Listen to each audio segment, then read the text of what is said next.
Once, America's farms fed the world. Today, those same lands are drying up, shutting down, or being sold. A bag of lettuce costs more than a full meal used to.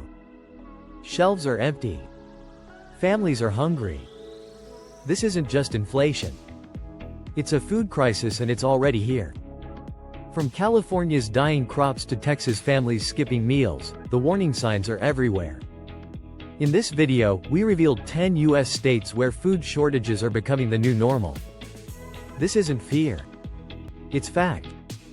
And you deserve to know the truth before it's too late. Last month, the price of lettuce in a Texas supermarket went up by 163%. In Iowa, more than 500 family farms closed in just 18 months. In California, over 1 million acres of farmland are now unusable. We used to believe that America would never run out of food. Farms were the backbone of the country. But now, that dream is fading. Behind every empty grocery shelf is a struggling farm family. Behind every expensive bag of vegetables is an elderly person choosing between food or medicine. Today, we will show you 10 U.S. states that are at the highest risk of a food crisis. In these places, empty shelves are becoming normal. This video uses data from reliable public sources. It is not financial advice, but a serious warning. Let's begin with the first state. California once produced nearly 50% of America's fruits and vegetables. But now, it's importing lettuce from Mexico. California isn't just about Hollywood. It was also America's agriculture capital. It produced 80% of almonds, 90% of romaine lettuce, and almost all winter strawberries. But by mid-2025, over 1,200 farms in Central Valley shut down. Cities like Fresno and Bakersfield are seeing empty vegetable shelves often. One small bag of baby kale now costs more than $6. Empty shelves are becoming the new normal. It's not just about bad weather. Droughts are only part of the problem. The bigger issue is water policy. Cities and industries get water first, while farms are left behind. Irrigation costs have tripled. Many farmers can't afford to grow crops anymore. There is also a shortage of farm workers. Immigrant labor is down due to strict immigration rules and high living costs. One farmer in Modesto had to destroy 70% of his crops. There was no water, no workers, and double the cost. He said his family has farmed for 3 generations. Now he is thinking about quitting. This is not just his problem. Millions of Americans are affected. The fall of California farms is bad for the economy and the food supply. People are not seeing local vegetables anymore. The land is dry and empty. Farmers who once fed the country now face big bills. If we don't fix water laws and help farmers, shelves will stay empty and food will cost more. America cannot stay strong if its people are hungry and its farmers give up. But California is not alone. Let's look at Iowa. Iowa was once called the Golden Wheat Belt. It was famous for corn and soybeans. But now, it faces a quiet crisis too. A cereal box that used to cost $4 now costs $8. Why? The answer starts in Iowa's cornfields. Iowa is America's top corn and soybean producer. These crops are used in food, animal feed, and fuel. But in early 2025, corn output dropped by 17%. It was the biggest fall in 20 years. Grain prices went up. So did prices for meat, milk, and eggs. Over 500 family farms in Iowa shut down. Many small towns are now empty. Young people are leaving. Farms are being sold to big companies. This weakens the food supply chain. Even people in New York and Texas will feel the effects. Iowa's problem isn't drought. It's too much rain. Floods have washed away seeds and delayed harvests. Also, many Iowa farmers are over 65. Young people don't want to farm anymore. Government support is slow. Big companies care more about exports than local needs. Many farmers say it's not worth it anymore. One woman near Waterloo said she has farmed for 40 years. This year, she could only plant half her land. Rain washed away the topsoil. She said, "We used to feed the whole country. Now, I'm not even sure I can feed myself. It's time to protect Iowa's farmers. We need money, support, and young farmers. We must treat farmland like a national treasure. If Iowa's farms die, America may lose control of its food supply. Then, let's move to Texas. In Texas, cows don't have enough grass. Meat is now too expensive for many families. You could once buy barbecue for $10. Now, just the meat costs more than that. Nobody expected food shortages in Texas. But that's the reality now. In mid-2025, beef prices in Texas rose by 38%. Thousands of cattle farms shut down. There's less meat, milk, and vegetables in stores. Cheap food markets are closing in poor areas. Families are choosing between fuel and food. Why is this happening? Texas is hit by long droughts and strange storms. These events damage farms. There are also problems with food storage and transport. Fewer workers, high fuel prices, and costly insurance make things worse. Big food companies are selling more products overseas. They make more money abroad.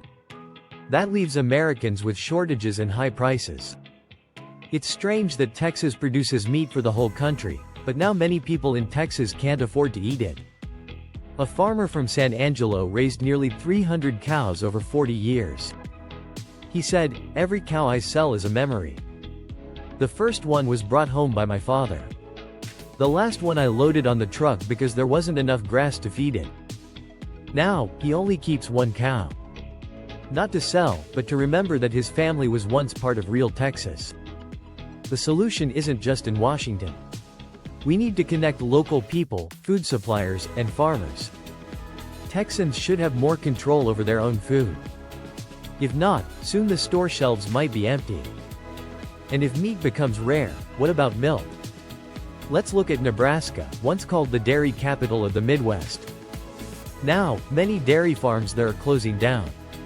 A glass of milk in the morning was normal before. But now, many Nebraska families can't afford that. By mid-2025, more than 28% of family farms in Nebraska are losing money or shutting down. In just 2 years, hundreds of small and medium dairy farms have closed. The price of milk has gone up by 20% to 30% in rural areas. Schools and nursing homes are now using powdered or imported milk to save money. Corn, which supports the state's agriculture, is down by 35% since 2020. Meat plants in Omaha and Grand Island are cutting back because they don't have enough animals. Farmers are facing high costs for fuel, fertilizer, and equipment. These costs are double what they were 5 years ago. Big companies control the market and set the prices. Small farms can't compete. When milk is priced by profit, not by the farmer's hard work, trust is lost. A small farmer in Norfolk said, "I thought I would make milk until I was too old. But 3 months ago, I sold all my cows. Not because I'm tired, but because I couldn't afford the losses anymore. My kids won't be drinking Nebraska milk in the future." Nebraska once quietly supported the national food chain. But now, farmers are being left behind. Support shouldn't only mean giving money. We must help young people get land, water, and technology to farm. If Nebraska recovers, America becomes strong again. If not, we risk collapse. Think about Florida oranges. What if they had to be imported from Brazil? Florida once gave 80% of America's fresh orange juice. Now, orange trees are dying. In just 2 years, Florida's orange crop dropped 65%. That's the lowest in almost 100 years. Fewer than 16 million boxes were picked this season. In 2004, it was 240 million. Farmers' markets in places like Polk and Hendry are empty. Now, orange juice is a luxury in Florida. The sun still shines, but protection is missing. A disease called greening is ruining orange trees. Fruit is small and bitter. Costs for labor and pesticides are high. Farmers can't make money. Storms are damaging crops, and support is lacking. Florida is losing more than just oranges. It's losing part of its farming identity. When we replace local food with imports, are we saving money or losing tradition? Florida needs help to grow disease-resistant trees and support its fruit industry. People must start buying American food again. Buying U.S. farm products is patriotic. Oranges should not be a luxury. They should show that America is strongest when it feeds itself. Now let's talk about bread. Kansas is called the breadbasket of America. But now, wheat is running out. In 2024, Kansas had its worst wheat harvest in 60 years. About 40% of the wheat fields were left empty because of drought and poor soil. Flour mills in Wichita and Salina are working slowly because of low supply. Bread, pasta, and cereal prices have gone up by 18% to 35%. People in Kansas are now buying flour from Canada and other countries. But it's expensive due to tariffs. Many small farmers are selling their land to pay off debt. Some land is being turned into factories or energy plants. Kansas is losing wheat in the heart of American farming. If the farming heart stops, food prices go up and farmers lose trust. The government must invest in better water systems and help small farmers. We must protect farming land from being taken over. We need to support and buy local food. We used to say, this bread is made from American wheat. If Kansas wheat can't survive, what crops can? Arizona once turned deserts into green gardens. Now, 40% of Arizona's vegetable land is gone. Lettuce, kale, and broccoli production is down by over 50%. In the West, most vegetables at markets come from Mexico now. Arizona farmers lost water due to rules giving water to cities and industries. The Colorado River is drying up. Water rules don't help farmers anymore. The state that grew food in deserts is losing hope. If these farmers give up, who will believe in American food independence? People used to buy clean vegetables from Oregon.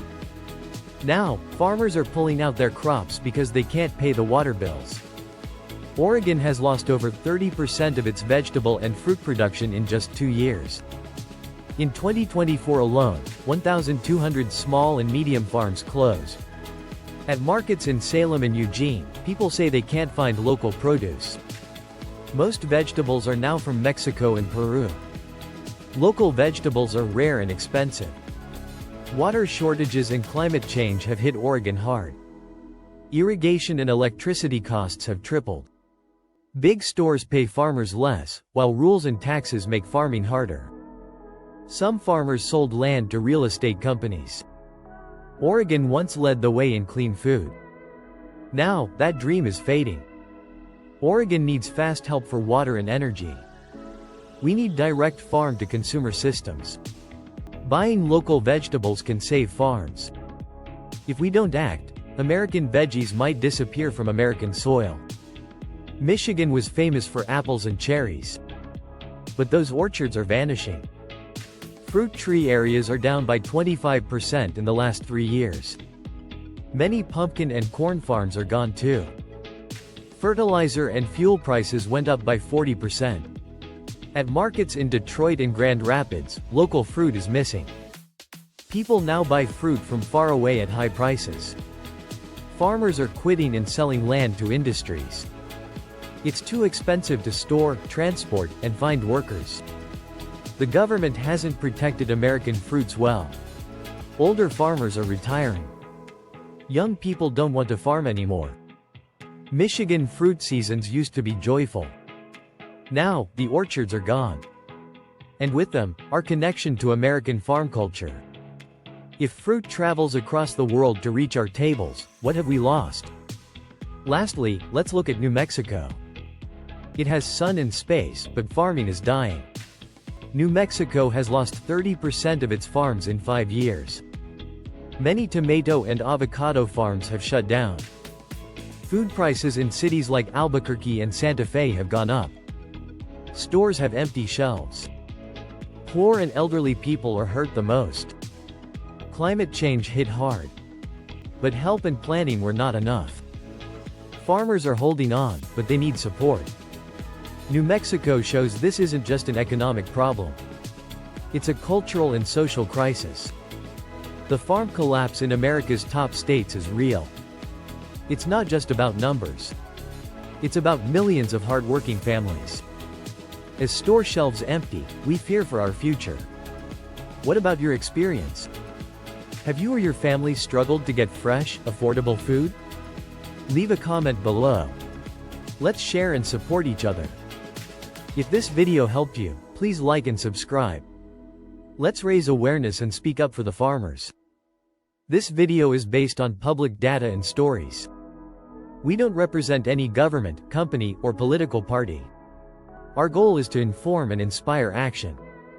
Thank you for watching.